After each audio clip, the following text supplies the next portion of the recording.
ముందుగాల మా ఖతర్నాక్ వార్తలు చూసేటోళ్ళందరికీ క్రిస్మస్ శుభాకాంక్షలు. ఇయాల్టి ఖతర్నాక్ వార్తలు తయారుగున్నాయి. మరి అంతకంటే ముందుగాల హెడ్లైన్స్. రోడ్డు మీద చేసింది రీల్స్, సజ్జనార్ గట్టిగానే వీకెండ్ క్లాసు.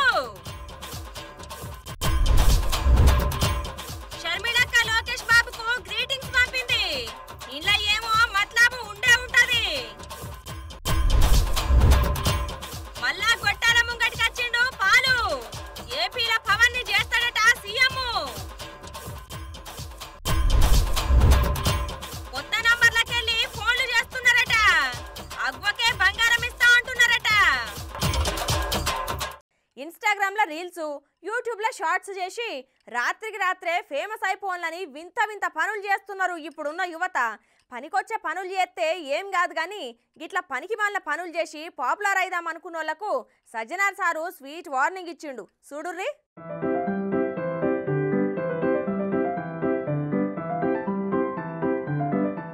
ఇప్పుడు నేను ఒక వీడియో చూపిస్తా చూడుర్రి.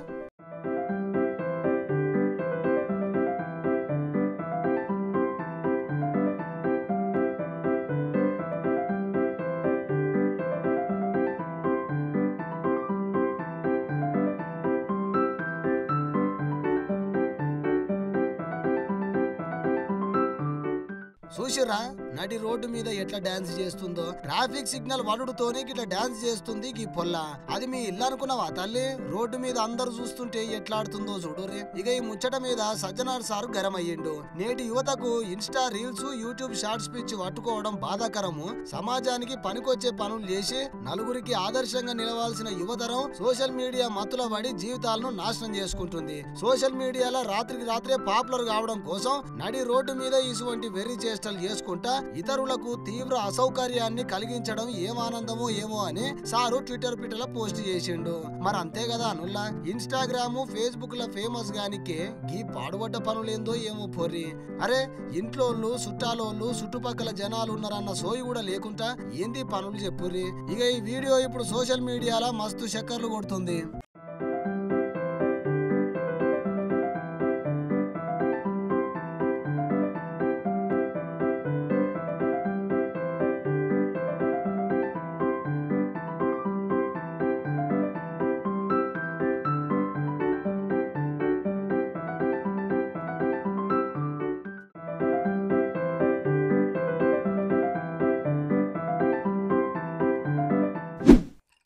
ఆంధ్రాల రాజకీయాలు హాట్ గా నడుస్తున్నాయి కదా.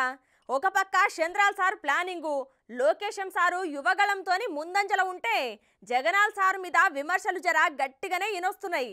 మరి ఇసొంటి టైంలా షర్మిలా మేడం లోకేష్ సార్కు గ్రీటింగ్ పంపింది. అది ఏం గ్రీటింగో చూడురి.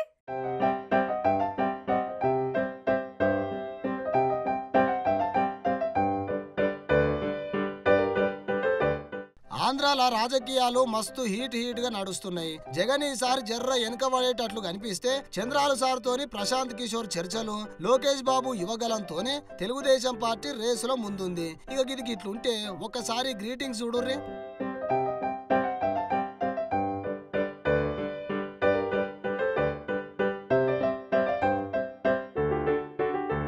చూసిరా వైఎస్ షర్మిలా కాడికి వెళ్ళి గ్రీటింగ్స్ వచ్చినాయి. గన్లేం వింటుందిరా నాయనా అని తీసి పాడేకుర్రి. షర్మిలా మేడం గ్రీటింగ్స్ పంపింది ఎవరికో ఎరికేనా? లోకేష్ బాబు సార్కు. ఇది ఎవ్వరు ఊహించని ముచ్చట కదా అనుల్లా. ఏపీ సీఎం జగన్ చెల్లె వైఎస్ఆర్టీపీ అధ్యక్షురాలు షర్మిలక్క నారా లోకేశం సార్కు క్రిస్మస్ కానుకలు పంపింది. వైఎస్ఆర్ కుటుంబం మీకు శుభాకాంక్షలు తెలుపుతుంది. ఈ క్రిస్మస్ ఆనందమయంగా సాగిపోవాలి, మీకు 2024లో అంతా శుభం కలగాలి అనుకుంటా సందేశం పంపింది. దీనికి లోకేశం సార్ కూడా బదిలిచ్చిండు ట్విట్టర్ పిట్టల చూడుర్రి. ప్రియమైన షర్మిలా గారు, మీరు పంపిన అద్భుతమైన క్రిస్మస్ కానుకలకు హృదయపూర్వకంగా కృతజ్ఞతలు తెలుపుకుంటున్నాము. మీకు, మీ కుటుంబానికి ఈ క్రిస్మస్ తో పాటు నూతన సంవత్సరాది కూడా సంతోషకరంగా సాగిపోవాలని నారా కుటుంబం శుభాకాంక్షలు తెలుపుతుంది అనుకుంటా లోకేష్ బాబు బదిలిచ్చిండు ట్విట్టర్ పిట్టల. ఆంధ్రాల జగనాలు సార్కు, చంద్రాలు సార్కు అసలే వాడదు. పాము ముంగీసలు ఉన్నట్టే ఉంటారు. జగనాలు సారు చెల్లె షర్మిలా మేడం గిట్ల గ్రీటింగ్స్ పంపుడుతోనే హాట్ గా గుసగుసలు పెట్టుకుంటున్నారట ఆంధ్ర రాజకీయ నాయకులు.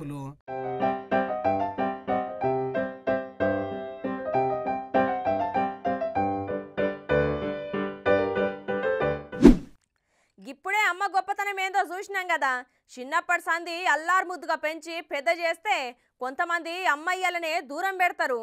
మనము దినం ఏనో కాడ ఈ వార్త ఇంటనే ఉంటాం కదా, మరి ఆ జ్ఞాపకాలన్నీ గుర్తుకు రావో ఏమో గాని గీడ ఒక పాడుబడ్డ పోరంబోకు ఏం చేసిండో చూడుర్రి.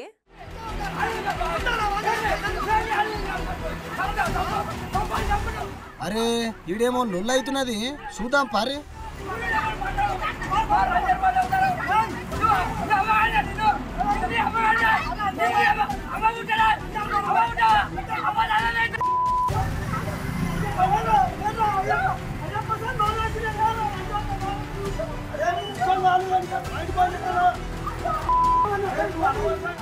ఏమైందే ఓ అన్న, ఎందుకట్లా అందరు కలిసి పెళ్ళా మోగని మీద అరుస్తున్నారు?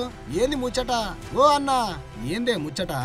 ఈ బొల్లం సమయం నన్ను తిడితే అరే నీ తల్లి కదా ఇట్లా గంజిపోతారు అంటే తల్లి కదా, మళ్ళీ నిన్ను కని పెద్ద చేసి పాలిస్తేనే కదా నువ్వు ఇంతటోని అయింది. నువ్వు ఇవాళ నీ తల్లికి గంజి పోయాను, ఇది కరెక్ట్ కాదు. నువ్వు పోయాలంటే నువ్వెందులో చెప్పేది, నువ్వు తీసుకపోయి సాదుకపో అది అని ఎట్లా అట్లా నన్ను కూడా బూతుమాటలు ఇచ్చిపెట్టిండు. ఇచ్చిపెట్టినప్పటికైనా కానీ ఎందుకంటే కానీ ఈ తల్లికి వచ్చిన లెక్క ఏ తల్లికి కూడా సమాజంలో రావద్దు. అది నా పగదా నా శత్రువు కూడా రావద్దని నేను కోరుకుంటానండి. అయ్యో మరి ఆ ముసలాబకు ఎంతమంది పిల్లలే అన్న? 2 కొడుకులు 2 బిడ్డలు. చిన్న బిడ్డ చనిపోయింది, పెద్ద కొడుకు చనిపోయాడు. పెద్ద కోడలు వచ్చి గత 6 నెలల కింద తీసుకుపోయింది. ఆమె దగ్గరికి పోయి వచ్చేటప్పుడు ఎప్పుడైనా మంచిగా ఉంటుంది. పొంగ ఇక్కడ ఖరాబ్ అయిపోతుంది, ఇక్కడ అనుసారం రాగా మంచిగా ఉంటుంది. మేము చూస్తాం కదా ఊళ్ళే. అలా పెద్ద కొడుకు దగ్గరికి పోయి వచ్చినాక ఎప్పుడైనా మంచిగా ఉంటుంది. కానీ ఇక్కడ అరుచుకోవడానికే చిన్న కొడుకు ఆస్తి కోసం నాకు పట్ట చేయి, నాకు ఈ భూమి అని, అలా పాలు కావాలి, ఈ ఇళ్ళకి జాగా కావాలన్న స్వార్థంతో మాట్లాడు తప్ప వేరే ఏం కాదు. వాళ్ళ కొడుకు భూమి ఏదైనా ఉంటే మేమంటాను ఊరు పక్షాన భూమి ఉంటే అమ్మి పెట్టు, తల్లే కదా. సరే నీకు అన్న ఇస్తారా అంటారు, అన్న విలువకి ఎవరో విలువకు పొత్తుల భూమి అమ్మి ముసలామి పెట్టాలి. కానీ కన్న తల్లి నడుచుకోకపోవడం అయితే ఇంత దుర్మార్గతనం అయితే నేను ఎక్కడ చూడలేదు. ఇది అయితే కరెక్ట్ కాదు. నాకు తెలిసిన 2 పాపం వీళ్ళ బిడ్డుండే ఊళ్ళే. ఆమె పరిస్థితి మంచి లేకుండా కానీ ఆమె కూడా సాధింది, ఊళ్ళే సాధింది. గంధం రాజావా అని ఆమె సాధింది. వాళ్ళ కొడుకు పాపం చచ్చిపోయాడు.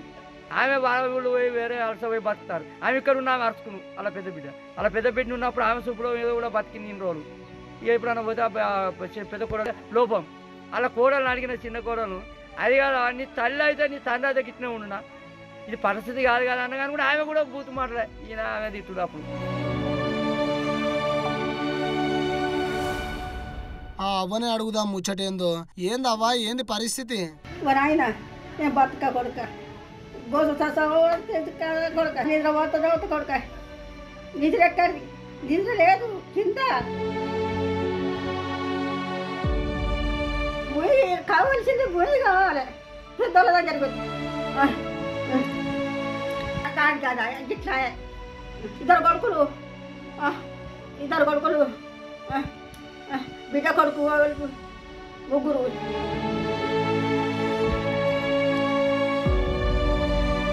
వాళ్ళకేంటి, వాళ్ళు మంచిగానే ఉండదు. నేను బాగలేదని నేను పెట్టలేరే. బుద్ధి తక్కువ ఉన్నోడు పెట్టాడు, బుద్ధి తక్కువ ఉన్నోడు తిరుగుతాడు. మరి ఇక బుద్ధి ఉన్నోడు తిరిగితే నేను దావనియా కన్న తల్లిది కదా, కన్న తల్లి గోసు బాగా తగ్గుద్ది కదా. విన్నారా కష్టం పాడుగాను. చిన్నప్పటికెళ్ళి అల్లారు ముద్దుగా పెంచితే ఇప్పుడు పెద్దగా అయ్యి పెళ్ళాం పిల్లలు వచ్చేసరికి తల్లిని దూరం పెడుతున్నాడట ఈ ఉత్తమ కుమారుడు. ఇక అసలు ముచ్చట ఏందంటే కరీంనగర్ జిల్లా శంకరపట్నం మండలం తాడికల్ గ్రామానికి చెందిన లచ్చమ్మకు 2 కొడుకులు 2 బిడ్డలాట. భర్త పెద్ద కొడుకు 1 బిడ్డ చచ్చిపోయిర్రట. పెద్ద కొడుకు కుటుంబ సభ్యులు చిన్న కొడుకు వంతుల వారీగా లచ్చమ్మను చూసుకునే తందుకు ఒప్పందం కుదుర్చుకున్నారట. అయితే పెద్ద కొడుకు కుటుంబ సభ్యుల వంతు అయిపోవడంతోనే లచ్చమ్మను చిన్న కొడుకు ఇంటికి తీసుకొచ్చి ఇంటి ముందు ఇడిచిపెట్టి పోయిర్రట. వృద్ధురాలైన తల్లిని చిన్న కొడుకు ఆయన కుటుంబ సభ్యులు ఇంట్లోకి తోలుకపోకుండా ఊర్లో ఉన్న ఓ శిథిలావస్థలో ఉన్న ఇంట్లోకి తీసుకుపోయి ఇడిసబెట్టిరట. చలిలో వణుకుతున్న తల్లిని చూసి ఊరోళ్ళు 100కు ఫోన్ చేసి సమాచారం అందించిరట. అయితే చిన్న కొడుకు సాంబయ్య ఆయన కుటుంబ సభ్యులు తల్లిని మంచిగా చూసుకోవాలని ఊరోళ్ళు చెప్తే వాళ్ళను బూతులు తిట్టుకుంటా కొట్టనీకి వస్తున్నాడని గా ఊర్లో ఉన్న జనాలు అంటున్నారు. కానీ పెంచి పెద్ద చేసిన తల్లికి ఈ రకమైన పరిస్థితి వచ్చుడుతోని కళ్ళెమ్మటి నీళ్లు పెట్టుకుంటున్నారట ఆ ఊరోళ్ళు. తల్లిని చూసుకొని కొడుకుకు గట్టిగానే బుద్ధి చెప్పాలి అని అంటున్నారు.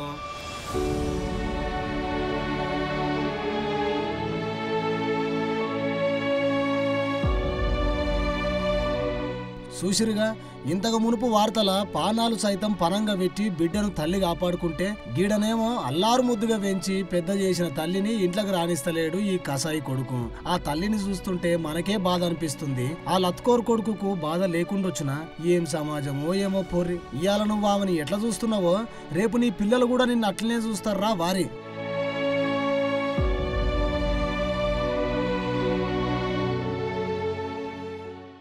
ఇప్పుడు మనం పెళ్లికి పోయినామనుకో ఎవరో ఒక రాజకీయ నాయకుడు లేకపోతే ఎవరో ఒక సెలబ్రిటీ అత్తే వాళ్ళతోని ఫోటో దిగనీకే పోతాం. అంతేనా కాదా చెప్పుర్రి? కానీ ఆంధ్రాలో సీఎం జగనాల్ సార్ చూడుర్రి ఏం చేసిండో.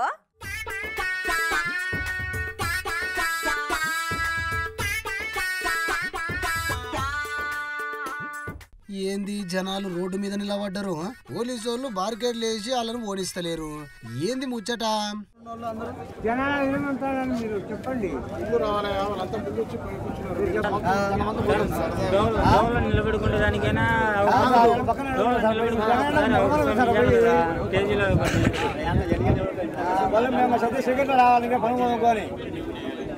జగన్కి జగన్ చదివేది మంచి పేరు రాదు. జగన్ వేస్తే మనుషులు జగన్ దెబ్బది ఏం రావు అంటే వాళ్ళందరూ ఈ ఏపీలు ఈ పీలా కరెంట్ వర్క్ అంతా లాగేసి కరెంట్ మేము చేస్తున్నాం. చూడండి సార్ మొత్తాన్ని జనాలు అందరినీ పెట్టి అమాయకుల్ని ఎవడు వస్తుంది నాకు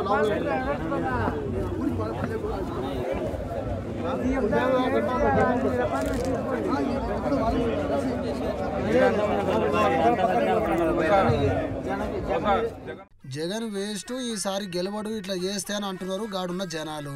ఇంతకీ ఏమై ఉంటది?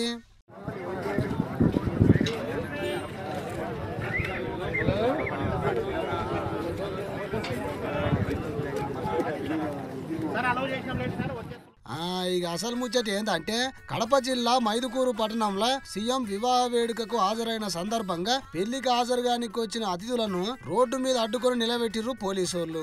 పెళ్లికి పిలిచి అవమానిస్తారా అనుకుంటా వచ్చిన వాళ్ళు గరం అవుతున్నారు. కొందరిని అనుమతించి ఇంకొందరిని రోడ్డు మీద అడ్డుకోవడేంది అని పోలీసోళ్ళ మీద ఫైర్ అయ్యారు జనాలు. ఓట్లేసి గెలిపించిన ప్రియతమ నేత సీఎం జగన్ ను చూడనీకి వస్తే ఆపేయడం ఏంది అని ప్రశ్నించారు. ఇటువంటి కార్యక్రమాల వల్ల సీఎం జగన్ కు చెడ్డ పేరు వస్తుందని గుస్సా అయ్యారు ప్రజలు. పెళ్లికి అతిథి లెక్క జగన్నాథ్ సార్ వచ్చిండు సరే, మరి పెళ్లికి పోయేటోళ్ళని ఎందుకు ఆపిర్రు పోలీసు వాళ్ళు? మీరేందో మీ విధానాలేందో ఎప్పటికీ అర్థం కావు పోర్రి. ఎన్ని చేసినా ఇంకా 3 నెలలే పట్టుర్రి. జనాలు అన్ని గమనిస్తున్నారు.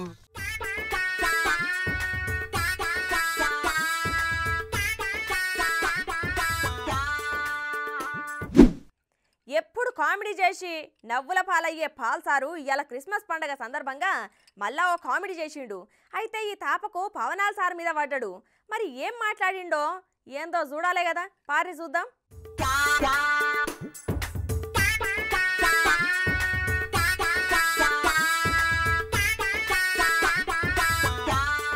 పాల్సారు ఎప్పుడు ఏదో ఒకటి మాట్లాడి ఎవరికో ఒకరికి దొరుకుతూనే ఉంటాడు.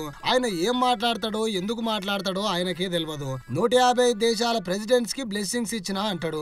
నేను సీఎం అయితా అంటాడు. ప్రపంచంకెళ్ళి బోల్డ్ అన్ని డబ్బులు తీసుకొస్తా అంటాడు. ఇక గిట్లా చెప్పుకుంటా పోతే పొద్దు ఒడవదు పోర్రి. అగో గట్లనే ఇయ్యాల అశీల మెట్టలా మాట్లాడిండు సారు. జనసేన అధినేత పవన్ కళ్యాణ్ ని ప్రజాశాంతి పార్టీలోకి ఆహ్వానించినామని, ఆయన మా పార్టీలకు వస్తే ఏపీకి సీఎం అభ్యర్థిగా ప్రకటిస్తానన్నాడు. తెలంగాణకెళ్లి జనసేనను తరిమేసిర్రు. పవన్ కళ్యాణ్ మాతో పొత్తుకు రావాలి. టీడీపీ అధినేత చంద్రబాబు నాయుడు 14 ఏళ్లల్లా అవినీతి పాలన, ప్రత్యేక ప్యాకేజీ హోదా సాధించలేకపోయిండు అని అన్నాడు పాలు. ఏపీ ప్రజలు మార్పు కోరుకుంటున్నారని, అందుకే ప్రజాశాంతి పార్టీకి అవకాశం ఇవ్వాలని కోరుకుంటున్నా అని చెప్పిండు. మా పార్టీ అధికారంలోకి వస్తే ఏపీని అన్ని రంగాలలో అభివృద్ధి చేసి చూపిస్తానని చెప్పిండు. ఇంకా మాట్లాడుకుంటా చాలా మందికి ఇప్పటికీ మేరీ క్రిస్మస్ అంటే ఏమిటో అర్థం తెలియదు అని అన్నాడు. సరే మాకు తెలియదు చెప్పుర్రి అంటే, యేసుక్రీస్తు మన పాపం కోసం చనిపోవడం మేరీ క్రిస్మస్ అని అన్నాడు. యేసుక్రీస్తు 33.5 ఏళ్లు ఈ లోకంలో జీవించిండు అని అన్నాడు. యేసుక్రీస్తు తర్వాత ఇటువంటి రక్షకుడు పుట్టలేదు. 200 దేశాలల్లో క్రిస్మస్ వేడుకలు ఘనంగా జరుపుకుంటున్నారు. 2000 సంవత్సరాల తర్వాత మళ్ళీ వస్తా అని యేసుక్రీస్తు చెప్పిండు అని చెప్పుకొచ్చిండు సారు.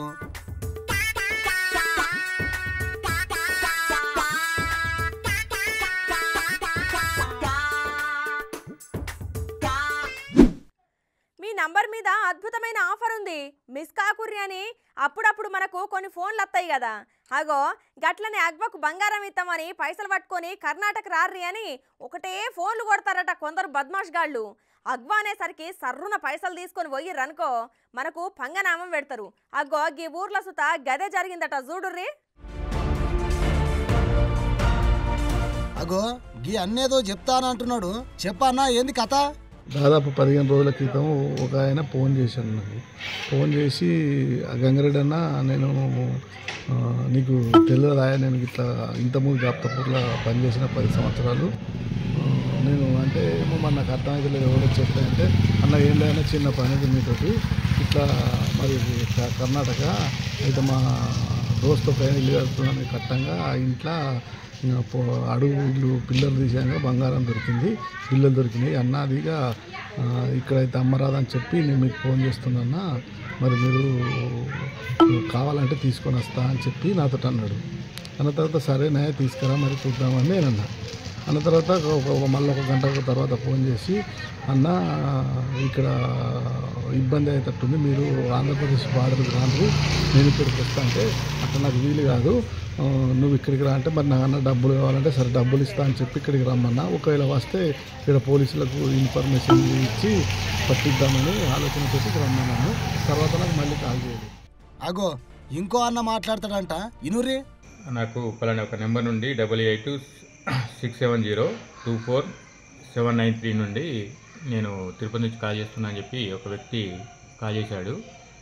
మా నా నెంబర్ ఎట్లా దొరికిందంటే, మీరు ఒకసారి తిరుపతి వచ్చారు కదా టెంపుల్కి, అప్పుడు మనం కలిసినాము, ఆడ టెంపుల్లో కలిసినప్పుడు మీ నెంబర్ తీసుకున్నా అని చెప్పిండు. సరే అన్న మరి ఏంటి చెప్పురు విషయం అంటే, ఇట్లా అన్న మా పక్కింటైనే ముసలైనే ఇల్లు కట్టుకుందాడని చెప్పి ఇట్లా పునాదోడిండు. పునాదోడితే అట్లా ఒక లంక బిందె దొరికింది. సో ఆ లంక బిందె వాళ్ళ పనుల్లో నిలబెట్టి తర్వాత నన్ను పిలుచుకొని ఇట్లా లంక బిందె గురించి చెప్పినాక మేము ఇద్దరం కలిసి తీసినాక అలా గోల్డ్ కాయిన్స్ ఉన్నాయి, అవి అందరికి చెప్తే అది అవుతుందని చెప్పి అవి మీకు ఇద్దానని చెప్పని, ఇక మీరైతే రెడ్డి గారు కదా అది ఇది అని చెప్పి మాటలో పెట్టి సగం ధరకి ఇస్తా అని చెప్పిండు. సరేనా మరి సగం ధరకి ఇస్తా అంటున్నావు కదా, మరి ఏంది మరి ఏం దొరికినాయి అవి ఏందో ఒకసారి నాకు ఫోటో పంపు అని చెప్పినాక ఇంకో నెంబర్ నుండి నాకు వాట్సాప్లో ఫోటో పంపినాక నేను ఉండట్లేదు, ఒక 1 వీక్ దాకా నేను ఫిబ్రవరి వెళ్తున్నా, తర్వాత ఏదైనా ఉంటే మాట్లాడడానికి తీయమని చెప్పి దాని గురించి అంటే నాకు ఆల్రెడీ వరకు ఇట్లాంటి న్యూస్ విన్నాను. సో అని అట్లా 1 వీక్లో అయితే నేను ఉండను. తర్వాత అయ్యాలంటే అప్పటికి నేను ఫిబ్రవరి అయినాక కూడా చాలాసార్లు మిస్డ్ కాల్ చేయడము కాల్స్ చేయడం చెప్పి చేశాడు. సరే నేను ఫిబ్రవరి వచ్చినాక మళ్ళీ అదే కాల్ చేస్తే నేను దొరకబట్టి ఇద్దాడని చెప్పి మన విలేకరులకు కూడా ఈ విషయాన్ని నేను పంచుకోవడం జరిగింది. ఇన్నరా ఇక ముచ్చటేందంటే, జగిత్యాలలో బయటపడ్డదంట ఈ కొత్త రకం మోసం. సగం ధరకే బంగారం ఇస్తాం అనుకుంటా కొంతమందికి ఫోన్ కొట్టుకుంటా వల వేస్తున్నారట కర్ణాటక మాయా బృందాలు. బెంగళూరు సమీపంలో ఇంటి నిర్మాణం చేపట్టే సమయంలో బంగారం బయటపడ్డదని, సగం ధరకే బంగారం ఇస్తామని నమ్మించే ప్రయత్నాలు చేస్తున్నారట. 8296009383 8867024793 ఫోన్ నంబర్లకు వెళ్లి వాట్సాప్ లో ప్రత్యేకమైన బంగారం ఫోటోలు పెట్టి జనాన్ని మభ్యపెట్టాలి అని చూసిరట. జగిత్యాల జిల్లాల జాబితాపూర్, హబ్సిపూర్, కల్లెడ, అనంతారం, ధర్మారం, లక్ష్మీపూర్ ఊర్లల్లా కొంతమందికి ఫోన్ చేసి కాకాపట్టుడు షురూ చేసిర్రట. కర్ణాటకకి డబ్బులు తీసుకొని వస్తే బంగారం ఇస్తామని మాయమాటలు చెప్తున్నారట. ఓ జనాలు జర పైలంగుండుర్రి.